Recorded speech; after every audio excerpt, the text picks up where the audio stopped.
Sizcə, xoşbəxtliyin resepti nədir? Mən deyim, kakos, şokolad və biraz da məhəbbət. Bugün sizə elə bir şirini göstərəcəm, dadına baxan deyəcək ki, vay, bunu necə hazırlamsan? İlk öncə 300 qram üyüdülmüş kakosu boş qaba əlavə edirik. Sonra üzərinə qatılaşdırılmış süd əlavə edib, bərk xəmir halına alana qədər əlimizlə, eşqlə və məhəbbətlə qarışdırırıq.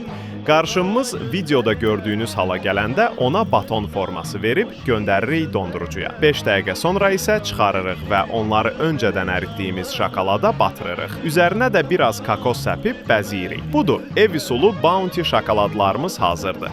Həm tez, həm rahat, həm də çox dadlı.